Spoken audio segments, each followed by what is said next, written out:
Across the 80s and 90s, the progression of arcade and console games is pretty easy to understand. Video game consoles were made exclusively to play video games, so any improved hardware that was released was designed to make video games bigger and better. Here's Mario taking on Donkey Kong on a single screen. Here's Mario running to the right as the screen scrolls. Here's a prettier version of Mario running to the right with new mechanics and a bigger set of levels. And here's Mario jumping around a 3D world where you can go in any direction you want. We started with 2D games that you controlled with a stick or a D-pad, and these games were iterated upon as the consoles themselves became more powerful. Better hardware also allowed for new genres, but they all had to make sense for the controllers that came with the consoles, these controllers being specifically designed to play video games. PC gaming started at a very different place compared to other types of gaming. Personal computers were not created to play video games, that's something that happened after the fact. Anyone who purchased a video game console would be someone who wanted to play video games. Also, in a lot of cases, video game consoles were gifts for children. Someone in the 90s who had a computer was likely an adult who may have used it for video games, but could also have no interest in games at all. Even if they never played games, they may have been adults with children, and those children would have been interested in playing a video game on the PC. You already spent a lot of money on a computer and it's a shiny new piece of technology in your house. It helps you justify buying one if your kid can use the PC as well. This helped create different markets for video games and software on PC. There were some games that were on PC like point and click adventures and strategy games that took advantage of only being able to use the keyboard and mouse. There were more complex and adult games that appealed to an older audience like Ultima or Doom, as anyone who bought a PC mostly for video games was most likely a hardcore fan, as they were willing to spend so much more money just to play PC exclusive titles. Finally, there were games that were closer to being interactive software than a traditional video game. A lot of these games were geared to a younger audience and typically focused on being educational. Where a game like Sonic was marketed towards children to get them excited enough that they would ask for a Mega Drive for Christmas, these type of software were marketed towards the parents who already bought a PC, games that they would be okay buying their kid and be okay letting them use the PC to enjoy them. They needed to be something that would both entertain their kids and either teach them something or encourage creativity in some way, so parents could feel good about getting them something educational rather than having their child use the PC to play something that was rotting their brain. These types of games existed for a long time, likely due to more and more people owning PCs and the games themselves being cheap to make, and only really disappeared when the internet came along and provided the same type of content for free. In the 90s, these type of games were everywhere, and anyone with a PC likely had at least a few of them, thanks to their low price, and also they would be given away for free like in cereal boxes. It was fairly common for these games to be based on a famous franchise that either parents or children would recognize. Any publisher with a popular license could make these programs cheaply and receive less scrutiny for them than a traditional video game. This makes this type of software a perfect fit for The Simpsons. Alongside the rest of the video game industry, Simpsons video games were in an odd place in the mid-90s. Acclaim had dropped the license and shifted their focus onto South Park for the new 3D consoles. With Acclaim gone, it was left to Fox Interactive to take over the reins for Simpsons video games. Fox Interactive was relatively new, being established in 1994 and publishing their first game in the same year. It was 1996 where Fox Interactive would start regularly publishing games, with 3 new licensed games released, these being Alien Trilogy, Die Hard Trilogy, and the game we're looking at today, The Simpsons Cartoon Studio. It's worth pointing out that while Fox Interactive became the publisher of Simpsons games, the connection to Acclaim still existed. Alien Trilogy may have Fox Interactive on its cover, but there's also a giant Acclaim logo as well, as Acclaim were the publisher. The 2 producers from Fox Interactive who are credited in The Simpsons Cartoon Studio are both producers who previously worked at Acclaim and worked on multiple Simpsons games before Cartoon Studio. It makes the late 90s less of a hard reset for Simpsons video games and more of a transition, one that changed what Simpsons games were being developed, but there was overlap from the Acclaim era. The Simpsons Cartoon Studio released in July 1996 for Windows 95 and Mac, and was developed by Big Top Productions, an American developer that made interactive software for kids on PC. They only made 4 games before disappearing, with no one on the staff seemingly staying in the video game industry afterwards. They're a bit mysterious in a way. They made a few games based on well-known franchises, and then vanished from the industry completely. The Simpsons Cartoon Studio ended up being the final game that they developed.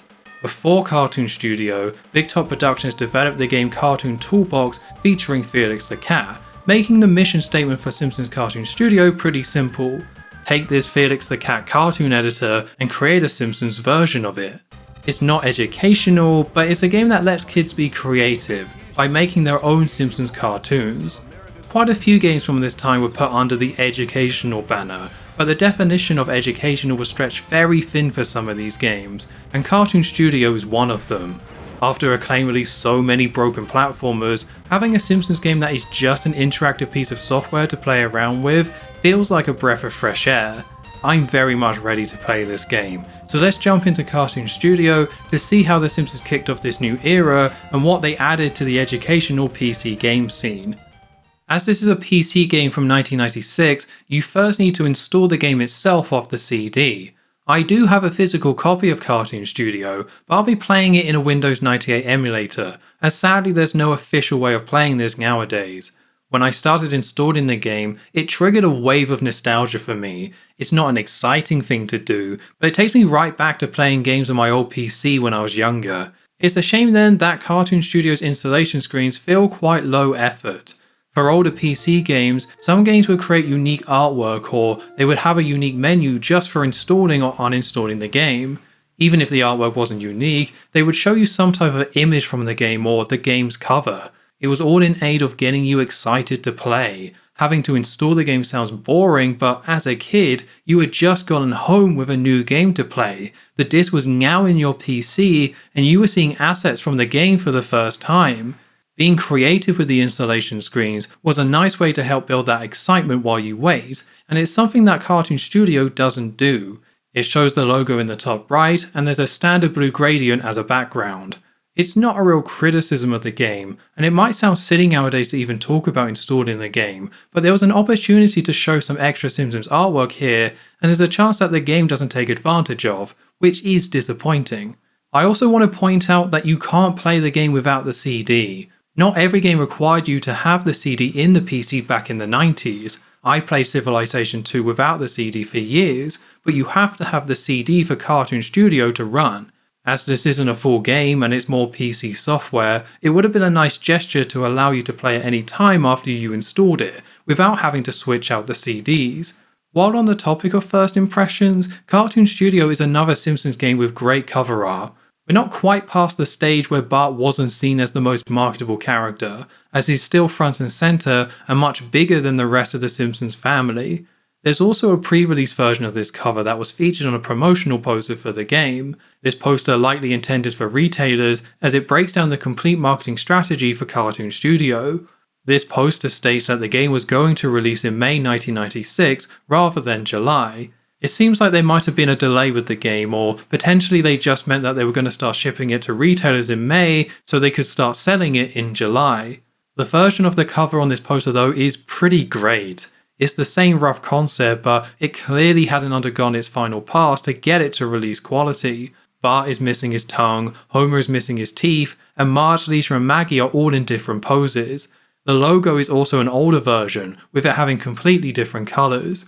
While the artwork is very rough, it's an interesting peek into how the concepts for Simpsons video game covers were developed before the games came out. The Simpsons Cartoon Studio is exactly what the title implies. It's a program that allows you to create your own cartoons using a range of Simpsons assets. There's one program for creating new cartoons and a separate one for playing them. This isn't a traditional video game, so to evaluate whether it's good or not, you can't ask questions like how fun is the gameplay or what's the level design like. I'm going to try and talk about it on its own terms, going through the process of learning how to create cartoons, what it allows you to create, and of course what is here for Simpsons fans. When first booting the game, there's the Fox Interactive logo, followed by Bart bringing in the Cartoon Studio logo as well. It's at this point where you hear the only music that plays in the entire game, and while it doesn't sound like The Simpsons, it's certainly very 90s.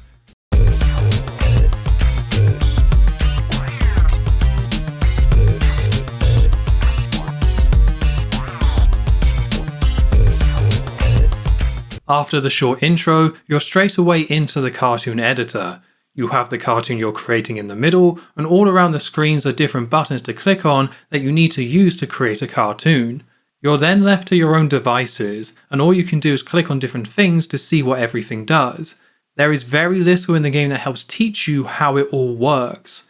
To fit the cartoon style that the game is going for, instead of having text or buttons that are labelled, everything uses images, which are sometimes animated, to help show you what they do. The images for adding assets to your scene are clear enough. Select Homer if you want to add Homer to your cartoon, and you have icons for adding backgrounds and sound effects. The icons for actions related to video editing are a little less clear. I was expecting something like being able to hover over a button to get a text box to tell you what it does, but there's nothing like that here. It's a bit too focused on using images for everything, rather than having any text at all. Like when changing the volume of the game, there are images of our poo representing loud, quiet and mute, rather than just having text or numbers. There's certainly a charm to this approach, and it adds to this feeling very Simpsons themed, but it's style over function, at least when first playing. There's nothing in the game that teaches you how it works and how to create your own cartoons. No tutorial, no text to tell you what things do, nothing to help people who don't have any point of reference for how video editing works. This game didn't need a long tutorial that takes you through everything, but it needed something to get people started. It's easy to imagine a static screen which has labels for every button, or a video where there's voiceover from Bar where he guides you through some of the basics. A kid with a spare afternoon will figure out how this all works, so it doesn't drag Cartoon Studio down too much.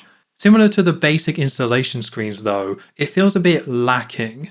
Even though there's nothing in-game to help new players, that doesn't mean the developers didn't provide any guidance. The version of the game that I first bought came in a standard CD case, like a thinner version of PlayStation games, and just like PlayStation games, you can slide out the cover. The cover is actually the manual for the game, and it's one of the longest manuals I've seen for a CD game. It's over 44 pages long, and the entire manual is in English, so it doesn't repeat the same info multiple times in other languages. It's all information about the game.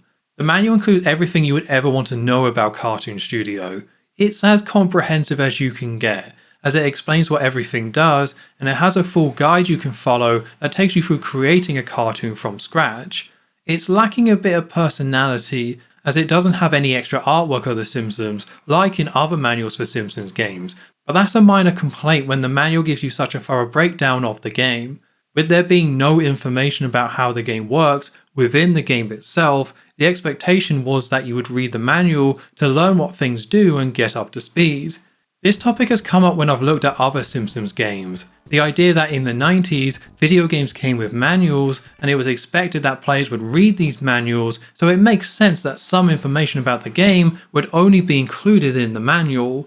If a player didn't read the manual and didn't know something about the game, then it's their fault for not reading the manual.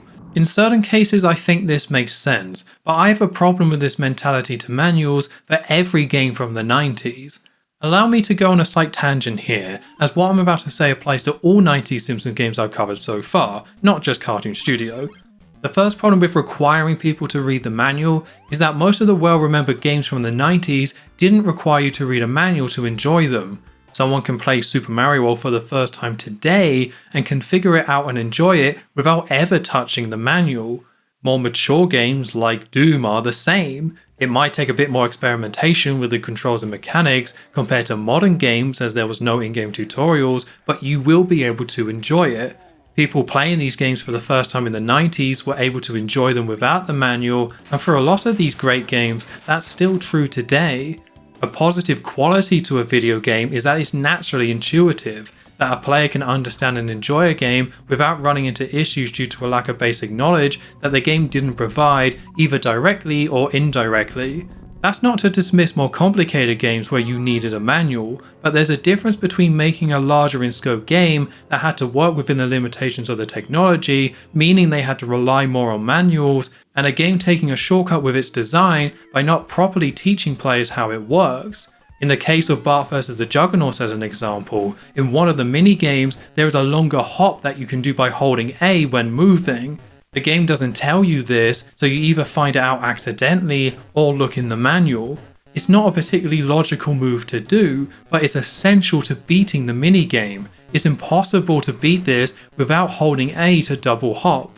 This is poor design. Ideally, the controls would be updated in some way so players could more naturally come across this move, but there could have at least been text in the game explaining the controls, which we know was possible with how much text was already in the game. My second argument against requiring players to read the manual is that plenty of games were made for children to enjoy. Someone who's young may struggle with games and get stuck, but I don't think it's fair for that reason to be because they didn't read the manual. Kids should be able to enjoy a game where they are the target audience without needing to go through pages of text. Someone who's younger may also not have access to the manual when playing, either because they're borrowing the game, got the game secondhand, or they simply lost the manual. Providing basic info in the game at least gives children a chance to enjoy it, even if they need their parents or siblings' help from time to time. This is where I think some of the Simpsons games fail at accommodating to the people who would be interested in playing them. The Simpsons is a family show, and while not everyone playing a Simpsons games will be a child, as an adult myself I hope that's not true, but children would make up a noticeable chunk of the people playing Simpsons video games. The idea of making Simpsons cartoons on your PC will appeal to everyone who likes the show, and that includes children. The best way to learn the game though is reading a manual that is very text heavy with no guidance built into the game itself. With enough patience, even a kid will figure out how to make basic cartoons. Click a few buttons, drag a few characters onto the screen, and you already have something that looks like The Simpsons. It just would have made more sense to include something in-game. The presentation of Cartoon Studio makes it feel more targeted towards a younger audience, but it also seems to expect that same audience to read a 44-page manual. Cartoon Studio does accommodate for people who lose the manual though, as it includes a PDF of the manual on the disc. This means that even if you lose the manual, or you're playing the game without a physical copy somehow, you still have access to all the info that the devs provided. For a game that relies on the manual more than other games, it's really nice that they took this extra step. So if you have no idea what something does, every player has a way of looking it up. I am willing to be more forgiving of Cartoon Studio needing a manual because they included it on the disc, but I still don't think that justifies no onboarding in the game itself.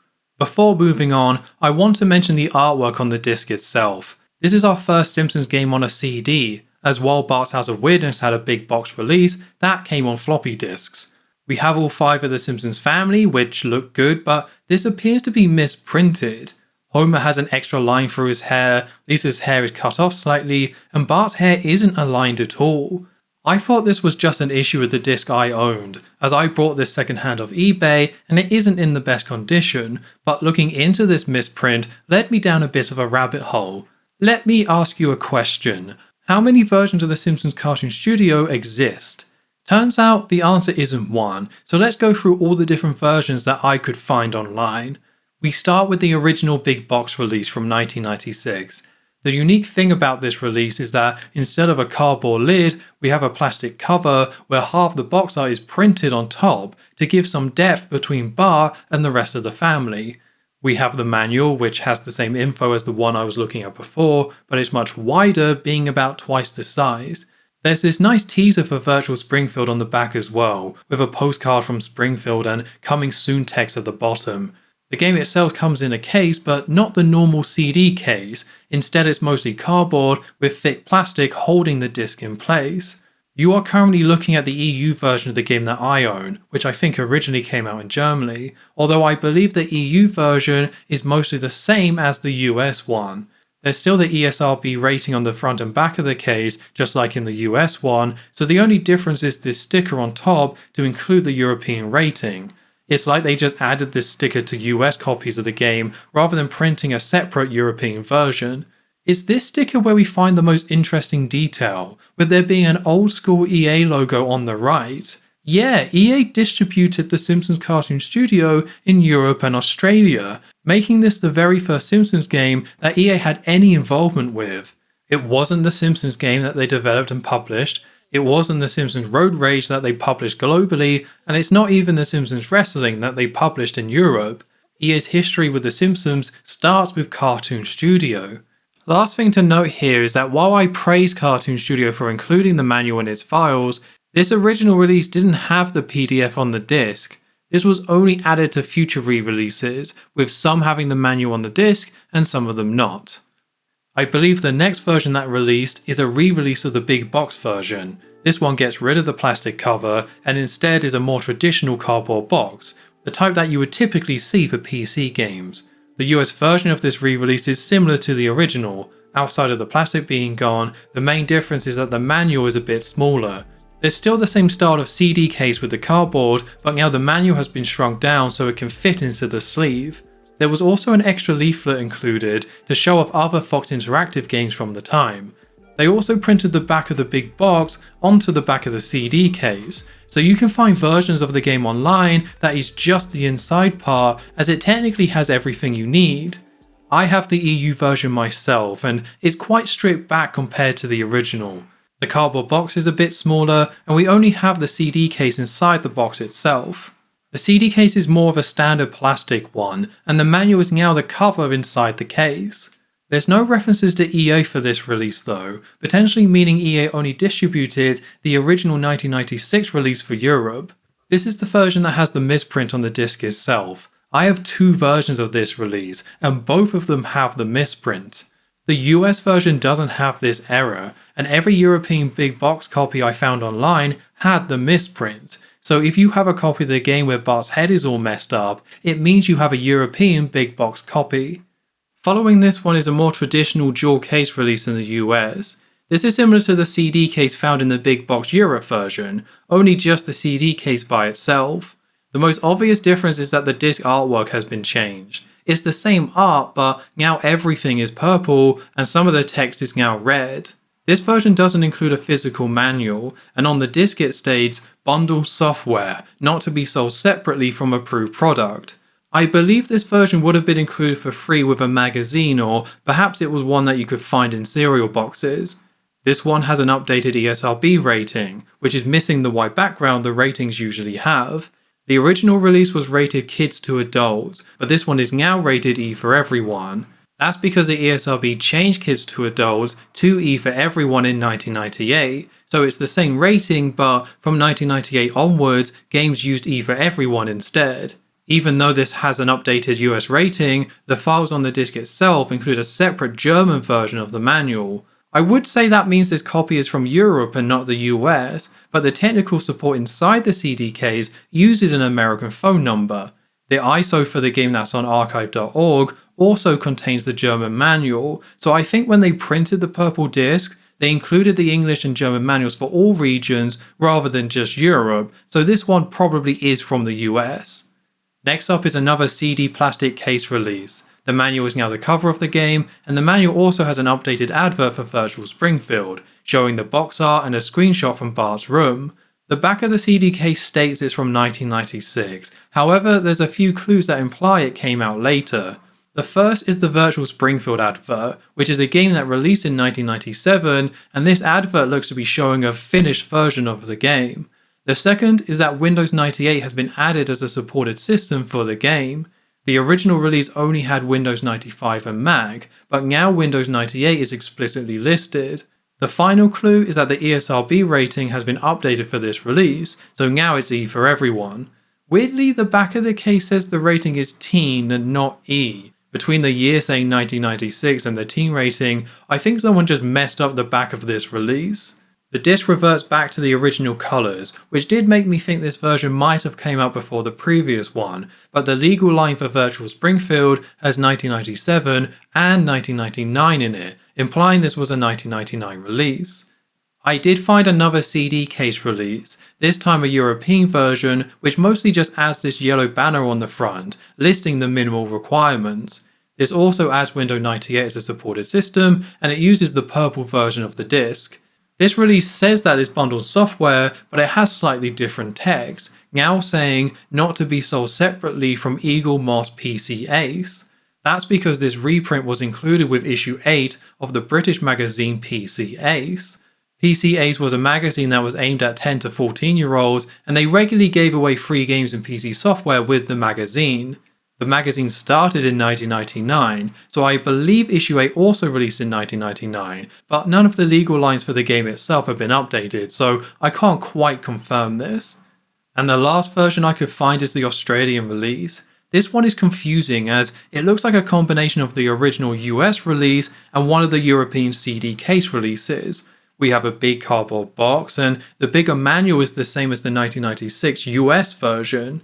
The game itself, though, looks to be the same as the PC Ace magazine release, with the same yellow banner on the front and the same text referring to the magazine on the disc.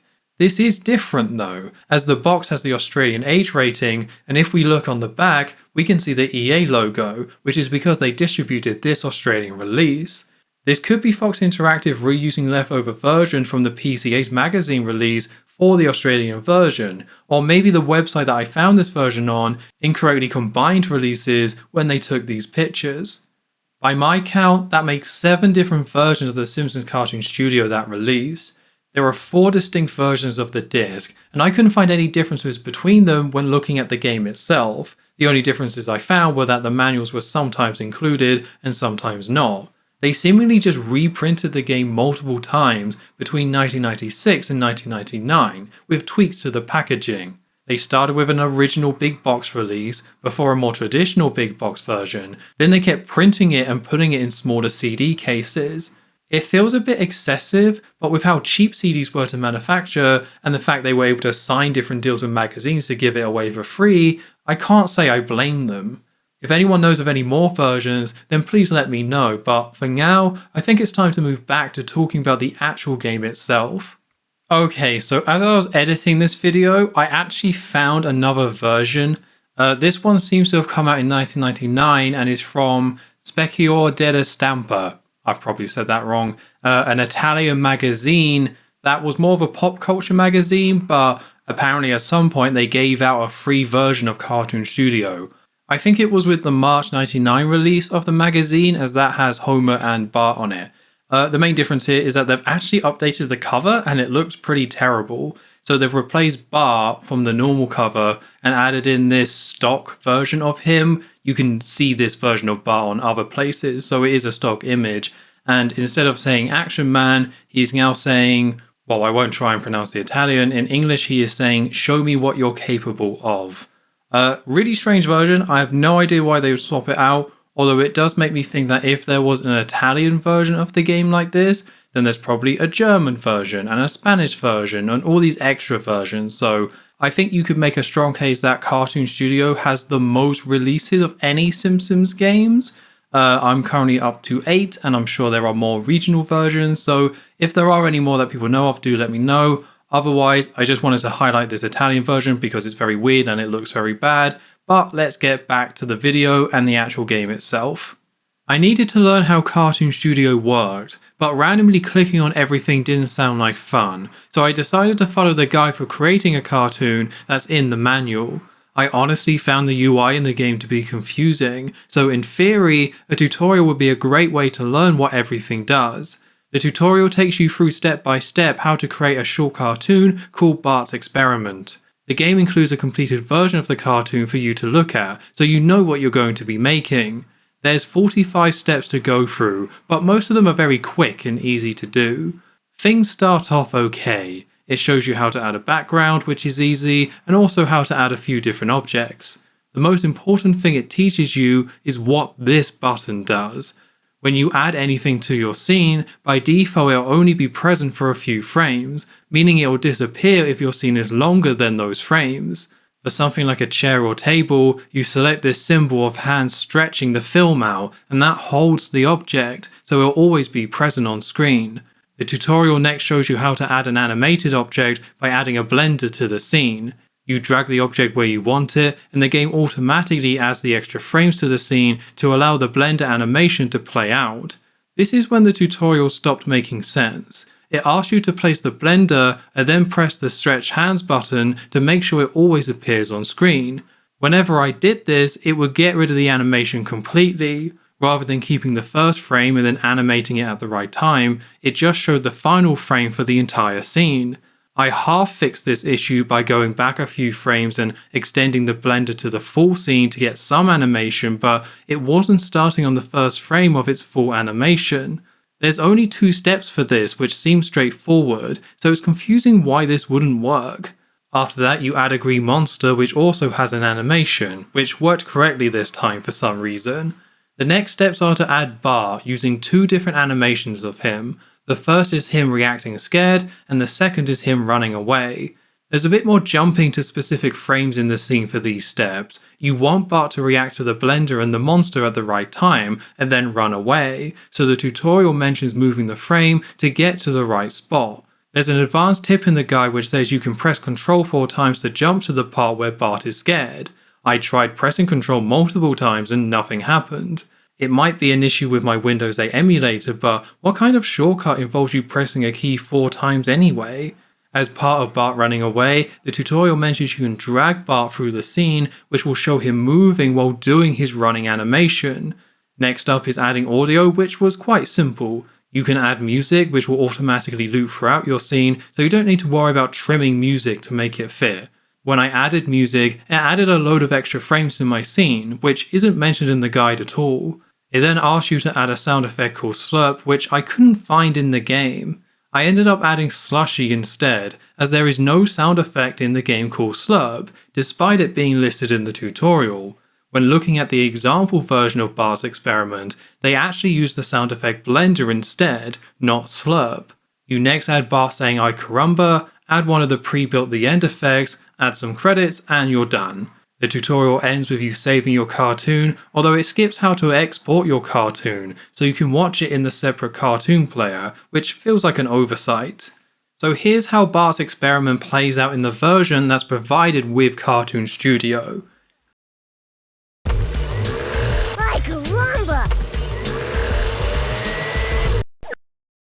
And here's my version that I made by following the step-by-step tutorial. Ay, caramba!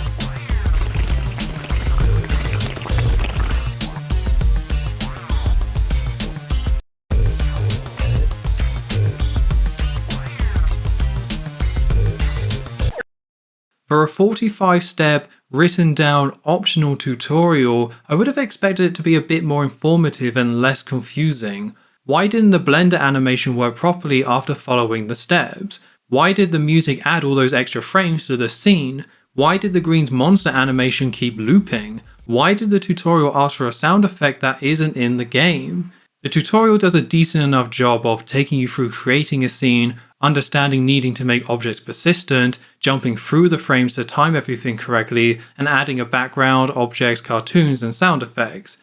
Maybe it's a skill issue, which feels weird to say about the Simpsons Cartoon Studio, but I think the issues I encountered shows why an in-game tutorial would have worked much better than a written one.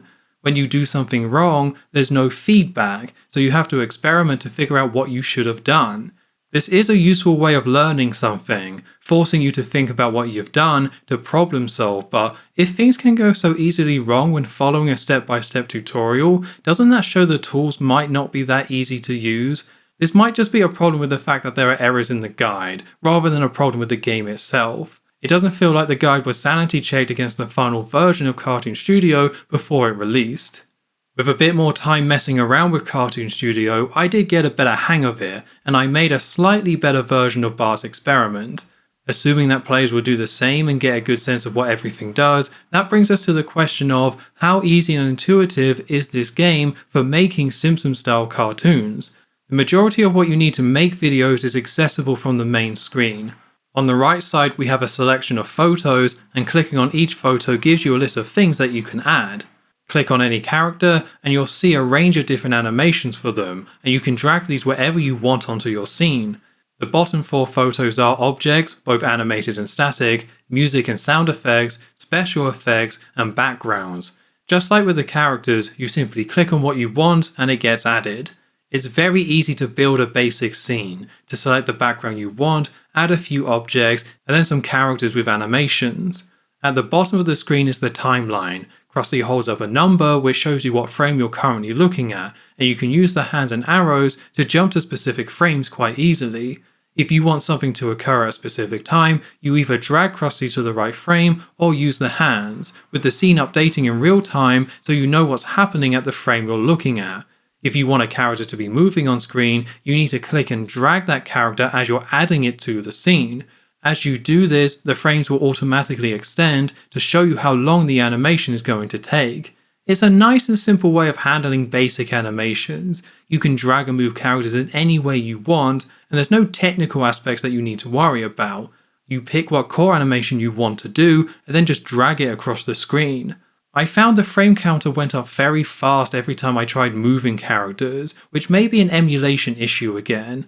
If it isn't, then it would have been nice for this to be much slower, so you could be more precise with the timings of your character moving.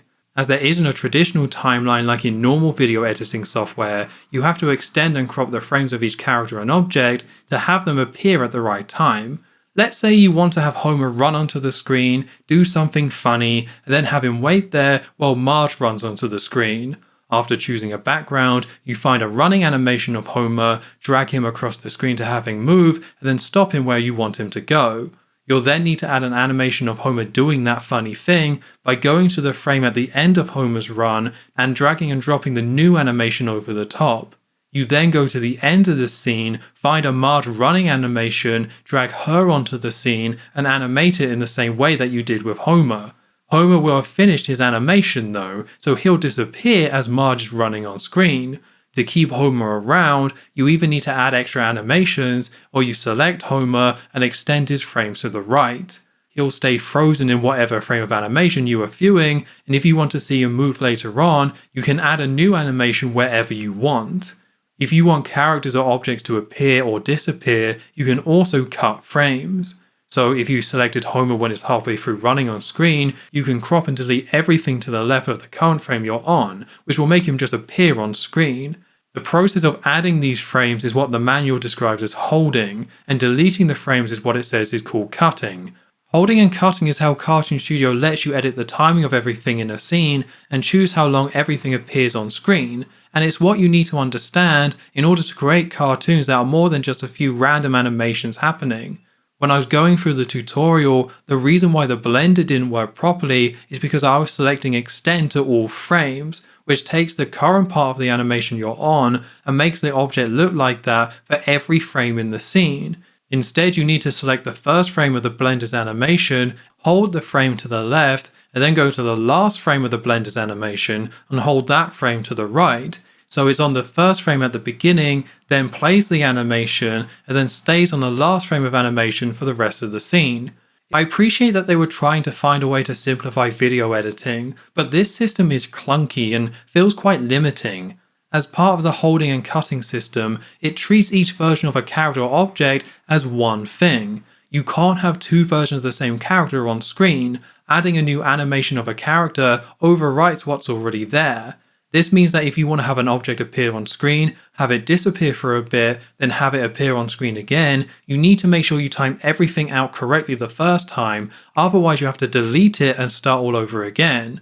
The reason being is because you start by having the object on screen, after extending the number of frames, you'll need to cut the object where you want it to disappear, and then you re-add the object and extend it for the rest of the scene.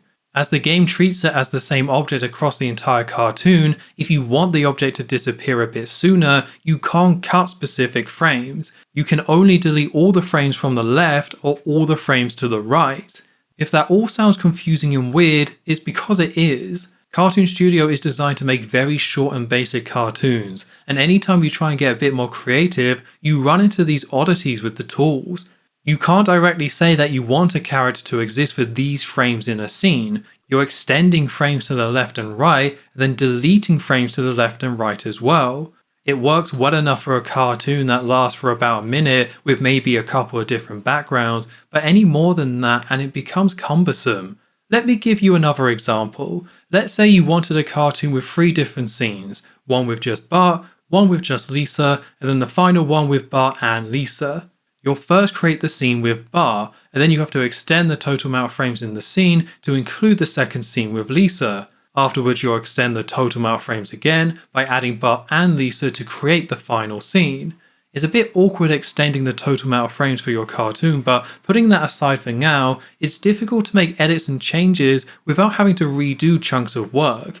If you change your mind for the first scene and want Bart to stay in a certain pose for a bit, you would need to hold him and extend him across all the frames to the right. But now that adds him to the second scene with just Lisa and overwrites any animations he had in the third scene as well. The game expects you to fully complete each scene before adding additional frames, meaning the easiest way to get this right is to complete every scene before you make anything else. If you don't, you then need to delete the future scenes entirely and redo them, or try and use the hold and cut frame system to have your character appear at the correct times, which I'm pretty sure is not always possible if you want a character to just hold a pose early on. In theory, you can have characters and objects appear for only the specific frames you want, but having to create scenes perfectly each time, or needing to completely redo a character's animation for the entire cartoon, makes editing a chore. It's not built around you allowing to tweak and update more complicated cartoons, although I would argue a cartoon with 3 short scenes that only uses a total of 2 characters isn't that complex. There is also the fact that if you say wanted to have a character stand there for a long period of time before something else happens, you can't manually extend the total number of frames for your scene. It only adds frames when you add something that lasts longer than the total number of frames currently available, which means you're adding extra animations of music that you might not want just to extend the total scene. You can then hold the character for the extra frames you've added, and then delete everything you don't want. Not letting you manually extend the total number of frames may have been intentional to force people to create their cartoons as you go, to avoid you needing to make updates later on, but it's only exposing how limited the tools feel. There's no visual to represent what part of the scenes each character exists in, like you would see in a traditional video editor where you can see how long a video or image is present on screen by the block that represents it on the timeline. It makes the overall look of the game more simple and easy to understand, but at the cost of manually editing characters and objects being more difficult. There's a few other basic things that are missing here, one of the main things being there's no undo. If you make a mistake, you can't undo and try again. You have to delete what you did, which because of the way everything is handled in this game, could mean deleting all the animation what you've done up to this point for a character, or alternatively, you have to save your cartoon frequently and just reload every time you mess up. Maybe this is more Cartoon Studio not aging well more than a core problem, but not having undo feels really strange for software like this. I did check the manual to see if there was an undo, but I couldn't find anything in there. Some of the features are hidden in the manual, like you can move objects and characters in a scene after placing them, but you have to hold shift to do so. I say some of the controls are hidden as there's no controls page, meaning the shortcuts are spread out across the 44-page manual. Some of the shortcuts are easy to figure out yourself though, like pressing S to save or using the arrow keys to scroll through frame by frame, which is very handy to have and it will save you a lot of clicking. Despite these keyboard shortcuts, I would still say that Cartoon Studio is a bit slow and awkward to use. Anytime you want to make something interesting, it's easy to hit walls where you either can't do something due to the holding and cutting system, or you need to redo chunks of your cartoon just to make a simple edit, which removes some of the fun of creating your own cartoon. The problem with Cartoon Studio isn't that it doesn't match the functionality of a proper video editor. That would be a very unfair expectation, and it's clearly not trying to be that. The issue is that it's more clunky than it needed to be in an effort to make the menus more simple.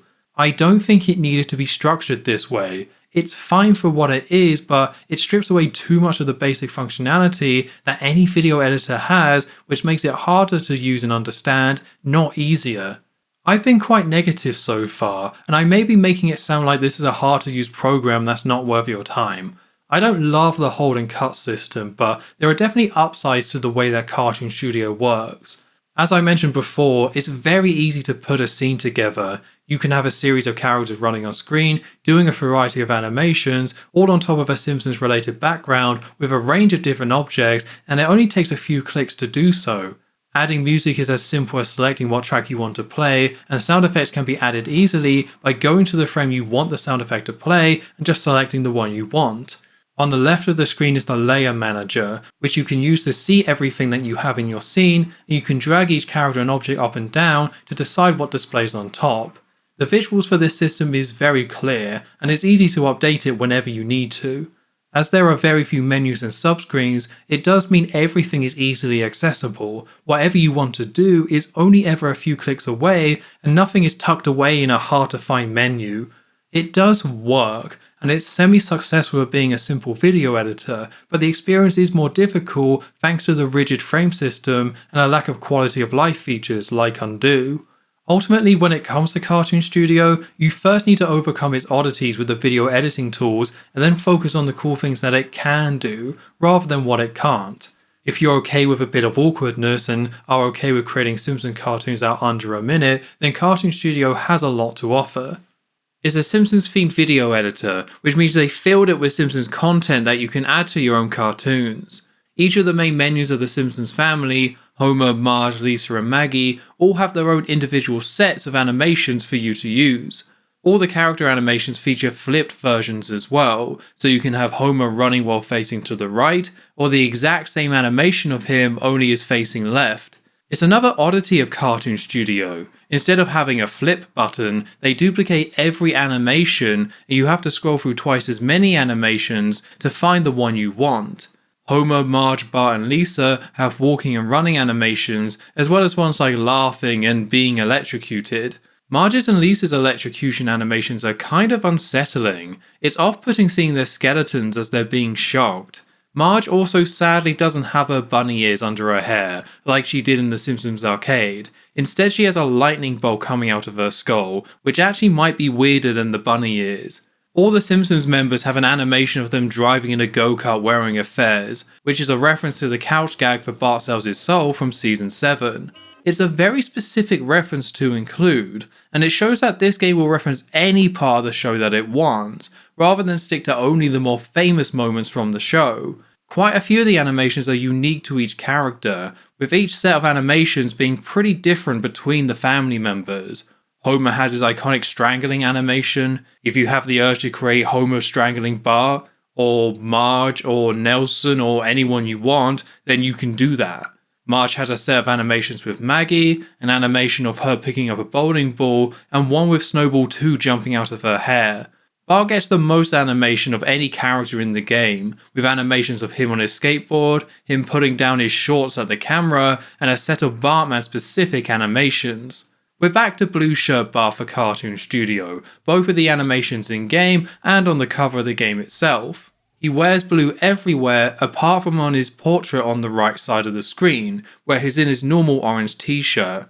Blue Shirt Bart was more of a thing for the early Simpsons, so seeing this clean drawing of Bart in a blue shirt on the cover of the game is a little bit strange. We aren't even at the end of seeing Blue Shirt Bart in the video games. Even if you don't count the dark blue shirt that Bart is wearing on the Hit and Run cover, or Bartman in Tapped Out, he did appear again in a few years' time on the Game Boy Color. I'm going to take a guess and say that we're not going to see him in a green t-shirt again. That was a very odd phase for 1992. Anyway, Lisa and Maggie have the lowest amount of animations, with Lisa playing her saxophone and pulling some very odd faces, and Maggie having her hammer from Itchy and Scratchy and Marge. There are a few other characters to use, although they don't get as many animations as the main family. The menu for each character in the game shows the character mugshots at the top, almost certainly a reference to Who Shot Mr. Burns Part 1 and Part 2, with Cartoon Studio being the first Simpsons games to release after the famous two-parter. Skinner, Krusty and Nelson get a good selection of animations, Mr. Burns and Smithers get their own mini-set, and there's a range of characters who all get one animation each. This means there are 27 characters you can use, although most of them only have 1 or 2 animations. Some of these characters that only had the one animation really could have done with a second one, like how Apu's only animation is him cleaning away from the camera. It's too specific to be able to really include Apu in different scenes unless you want him washing a window. It's still a good selection for character animations though, and it's nice that they found a way to include so many characters and that the Simpsons family get quite a few unique animations just for them. The back of the box says there are over 10,000 cells of animations, and by my count, that resulted in 203 individual character animations, or over 400 if you include the flipped versions as well. I would have liked a few more animations, but that's always going to be the case. Even if they doubled the number of animations in the game, there's always more that they could include, as they're only providing you with a set of pre-made animations. With everything being pre-made, there's no way to make your own, or properly edit any of the animations that they provide in any way. This does mean that you might get an idea for a cartoon, and there just won't be an animation that fits. The oddest example I can give of a basic animation that's missing is that most of the characters don't have an animation of them sitting down, so instead you have to find an animation where they kind of look like they're sitting, and then hold a particular frame to get something that's close enough. Overall, it's still an okay range of animations that you get, and the weirder animations they decided to take the time to include make up for how impractical the overall selection feels. For the backgrounds, there are 34 drawn backgrounds, with 14 being very clear locations from Springfield, and the rest being more generic. Some of the more generic ones look similar to Springfield locations, like this cliff looks like Springfield Gorge, and I think these dungeons are from Treehouse of Horror 4. The selection of backgrounds isn't bad, although it depends how much you want to use the Simpsons house, as there's 7 backgrounds in the house, and some of them are just different angles of the exact same room, which feels a little bit of a waste when there's only 34 backgrounds in total. There's also one that is just multiple stairs in an MC Escher style, likely a nod to the couch gag for Homer the Great. I again like how specific they got with referencing certain backgrounds, but unlike the characters that had more than 200 animations, when there's a lot less backgrounds, I do wish they included more iconic locations from Springfield. You still get the Simpsons house inside and out, the school, the power plant, and the Quickie Mart, which are all locations that a Simpsons fan would want to use. I would have liked a background of Moe's bar though, although there's actually no Moe at all, which also feels like an oversight. We get an animation of Dr. Nick and there's a background of a jungle, but we don't get any animation of Moe or Moe's bar. If you don't want to use a background from Springfield, it gives you the option to use 2 solid colours, where you can choose how high or low the split will be between the colours on screen. Not an exciting option, but more options are always good for a cartoon editor like this. Right, we've covered characters and backgrounds, which leaves objects, sounds and special effects. There are 270 objects, some of them are static, and some of them have their own short animations. The object selection is pretty great. Many of them are more mundane objects like chairs and table that you would want to fit out a scene. There is also a range of objects that are more specific references to the show. I won't go through all of them, but we've got the waffle maker from Homer the Heretic, the pig from Lisa the Vegetarian, the messed up Snowball 2 from Treehouse of Horror 2, and the Duff Cowboy from Treehouse of Horror 6. As we go through all this content, there's a theme of strangeness across the board, that they would even include some of these things. Did you happen to have an idea for a cartoon that needs the statue of Michelangelo in jeans from the episode Itchy and Scratchy and Marge? Well, it's here for you to use. There's no Itchy or Scratchy in the game, but we have this statue. These end up being a great mix of basic items and objects that only Simpsons fans would recognise. The special effects are a bit of a letdown though. They're okay, but it's all quite generic effects and nothing really unique to The Simpsons. There's 18 main effects, 9 weird animated shapes, and 10 the end animations. They seemingly really wanted people to use these animations for the end. There's a bigger variety with these than you might have expected. It's better to have all these different special effects than not to have any effects at all. I would have just liked to see more Simpsons specific ones that could tie into character animations and the backgrounds a little bit better. For sound, it's split into 2 categories, music and background noise and sound effects. You can have one music or background track playing, and then you can have one sound effect to play over the top, but you can't have more than one playing at each time. So you can have spooky music playing and Bart screaming, but you can't have 2 music tracks, or you can't have Bart screaming with another sound effect playing over the top. The music and noise background selection is pretty good. You get a version of the main Simpsons theme, and you even get classic music like the Land of Chocolate song. There's 35 tracks to use, so you have plenty of choice for music and background noise. The sound effect includes a library of different sound clips from a variety of different Simpsons characters. There's actually so many different dialogue clips that it exposes a problem with the UI. When you want to add something, it gives you a list of what's available, and there are subcategories to quickly jump between different types of things. Like for objects, you can click on Blinky at the top and that'll take you straight to the animals that you can use.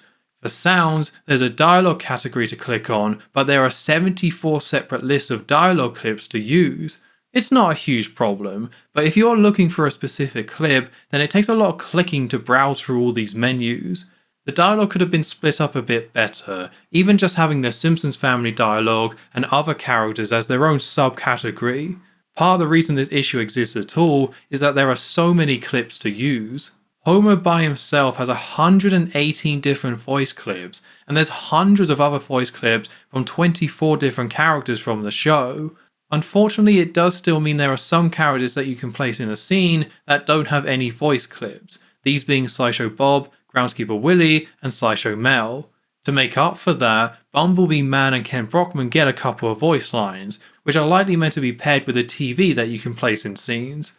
It's impressive how many voice clips were included, with a mix of generic lines, sounds like characters shouting or laughing, and a few famous quotes from the show. The direct quotes from the show were even re-recorded by the actual voice actors, rather than the devs just ripping them directly from episodes. It's witchcraft. Give me 3 fingers of milk, Ma. Hey, Toots, give me 3 fingers of milk. They got 8 of the voice actors from the show for Cartoon Studio, which is how they were able to get original voice lines from so many different characters. They even got Rusty Taylor involved, just to record the voice lines for Martin Prince. It's amazing to see all the cast come out together to record new dialogue for what is actually just a simple video editor for kids. This game set the record for how many actual voice actors they were able to get for a Simpsons game, although that record would be beaten a year later with Virtual Springfield. In terms of the actual voice lines themselves, they're more one-off silly things to have your character say, rather than anything you can use to create a proper conversation. The best you get are lines to set up what's going on in a scene, or to make your character react to something that's happening. Cartoon Studio wasn't really built to create proper scenes, so having funny lines instead of real sentences wasn't a bad way to go. There's so much potential to make weird scenes using these dialogue lines. You can have Marge shout "Who wants pork chops?" or have Grandpa shout about the Democrats, or use one of Krusty's 5 different pain sounds. If you want to hear lines that the characters would never say on the show, multiple characters have lines reacting to Bartman, including Lisa, Nelson, and even Smithers. Did you ever want to hear Marge belch? Neither did I, but if I had to hear it, then so do you. Pardon me. You can spend a lot of time in Cartoon Studio just listening to the different dialogue lines. It's so interesting to hear all this original dialogue, and they added so many voice lines from the actual voice actors to help you feel like you're making actual Simpsons cartoons. Lastly, from the audio, there's the actual sound effects, which include classic cartoon sounds, animal noises, and other sound effects that can be paired with objects in a scene. It's a decent range. Probably didn't need so many animal sound effects when there's so few animals that you can add into a scene, but it's all extra options. If you want a sea lion noise to play during your cartoon, they allow you to do that. So that's all the content in the game. Maybe there could have been a bit more variety in certain areas, but what I love about the content is how unafraid this game was to include stuff that was weird. They would have had limited time and resources for creating everything for the game, and they still added in things to use that aren't really essential or even useful in any way. The more odd content helps give Cartoon Studio a unique feel, and it gives everything more of a personality. There's not much need for Bart using a parachute, or Mr. Burns flying through the air, or Flanders mowing his lawn, or Smithers talking about Bartman, and yet it's all here for you to use. Why did someone animate Lisa pulling this face? I have no idea, and that's what makes Cartoon Studio stand out. It makes up for its lack of being able to create anything substantial by allowing you to make some strange cartoons. Cartoon Studio released in 1996, and it's managed to continue on, with people still uploading animations made in Cartoon Studio, and some of these have gotten hundreds of thousands of views. Quite a few of these are just characters going on a killing spree. I would expect nothing less from whatever lunatic would go out of their way nowadays to find a way to play Cartoon Studio. These videos don't do well because of how amazing the animation is or how much you can push the tools to make something really creative. It's because Cartoon Studio lets you be weird and even encourages it. The way you're limited in how much you can edit your cartoons can be disappointing, but it also gives your cartoon a more surreal feel. You have decent official Simpsons animations, being played while the characters are flying around and freezing in place, and it never really comes close to feeling like the show. The limitations and stilted feel to what you make instead create an original vibe, which you're not going to get anywhere else. Using all this strange content to create cartoons that have this uncanny feeling to them is the best part about Cartoon Studio, and it's the main reason to recommend it to a Simpsons fan, even today. After figuring out how the game works and taking a look at all its content, that just leaves finishing up making a cartoon. I mentioned before that Cartoon Studio is built for making shorter cartoons. This is due to limitations of the frame system, but there are more direct limitations as well. You can only have 10 characters and objects in a scene. If you try and add any more than that, the game will say you've reached the limit and you have to delete something before you can add anything new. You can have a cartoon with multiple scenes. It can just be more trouble than it's worth, depending on how complicated you want it to be. I don't really have that much to show regarding my own creations. I've never been the most creative person, so a program like this is a little bit lost to me. I tried recreating the opening scene from the episode Krusty's Get Busted, but the tools aren't really good enough to properly recreate scenes from the show, and I shortly gave up. That's why I decided to ask fellow YouTuber Muckluck if he could help me out, and he kindly created a cartoon to help show off what Cartoon Studio can do. I hope you enjoy what he came up with. I present it now with no comment from myself.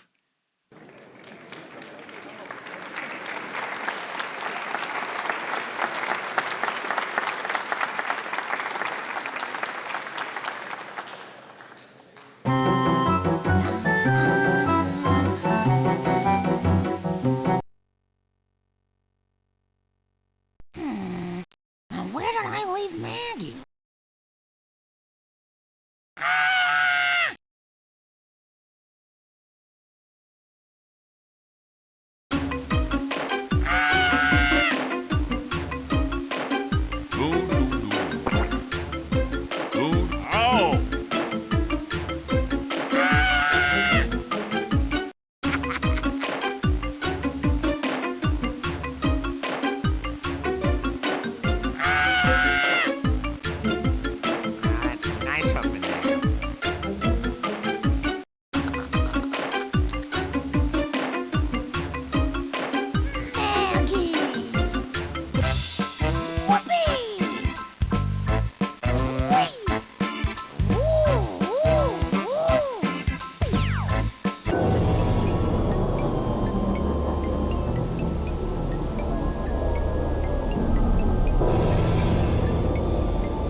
Not again.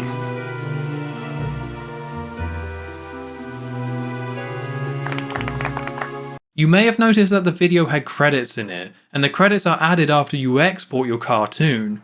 You can export your cartoons in two ways. Selecting export saves out the files in a way that allows you to share your cartoons with other people, so you can send the files to someone else who owns Cartoon Studio and they can open them up in their own copy of the game.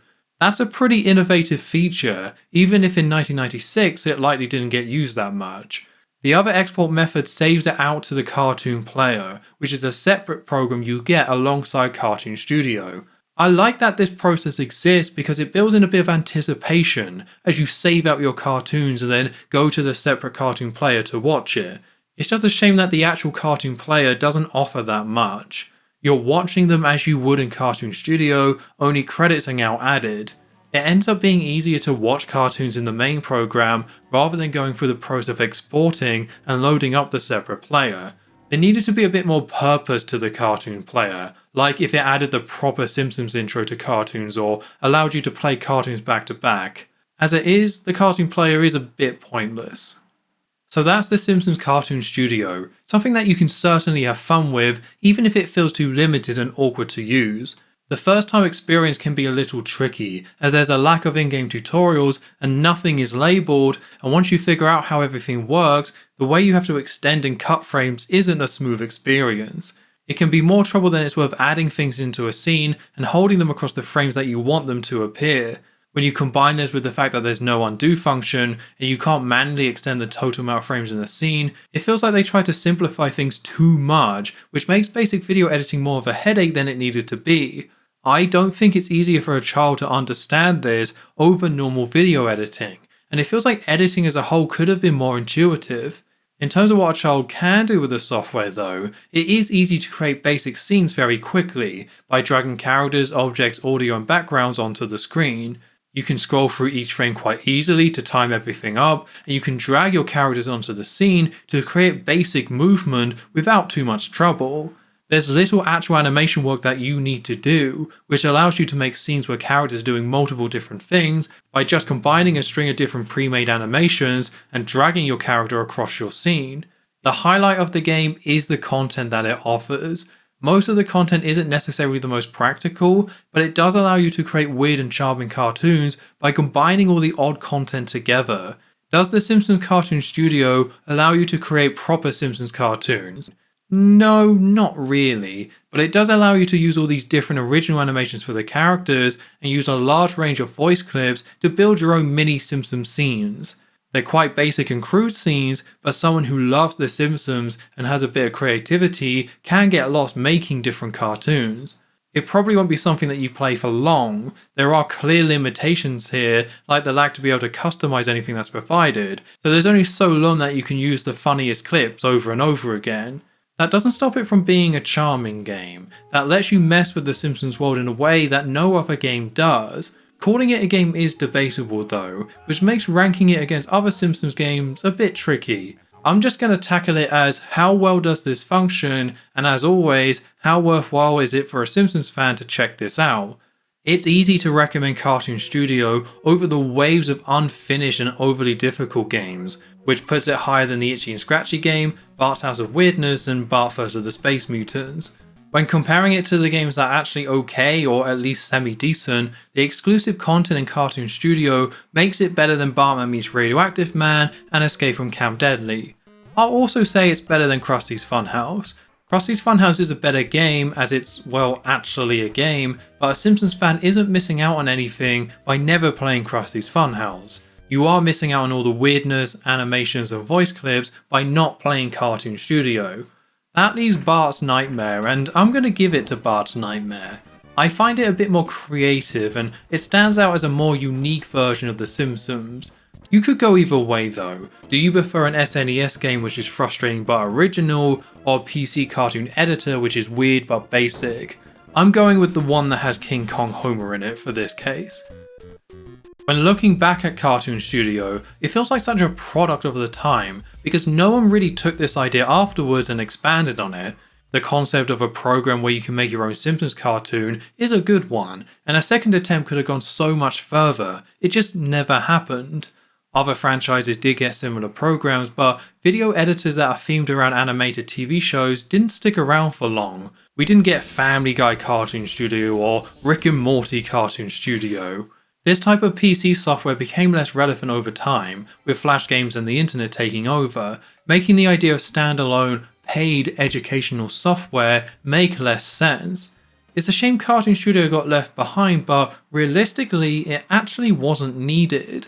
As children's PC software changed alongside access to more powerful PCs and the internet, this also led to better access to animation tools, allowing more and more people to create their own animations and share them online. It doesn't take much to find so many creative and unique animations based on The Simpsons, and a new cartoon studio wouldn't be able to compete with how incredible some of these are. If you want to see how creative people can be with the idea of making their own Simpsons cartoons, there's a well of great content that you can check out online. I don't think the people making Cartoon Studio could have imagined how much original animation would be able to create and share with lots of people in the future. That doesn't diminish Cartoon Studio though. It's an interesting time capsule that anyone can mess around with. It at least works, which makes it a strong start for Fox Interactive and a clear step forward after the Acclaim era. And that's The Simpsons Cartoon Studio added to the list. Thank you very much for watching. If you enjoyed this look at Cartoon Studio, please consider giving the video a like or leaving a comment below. I'll see you next time for Virtual Springfield. We're going another round with Simpsons themed PC software, and do I dare say I'm excited? Maybe it's excitement, or maybe the world is just a brighter place when I know Acclaim can never hurt me again.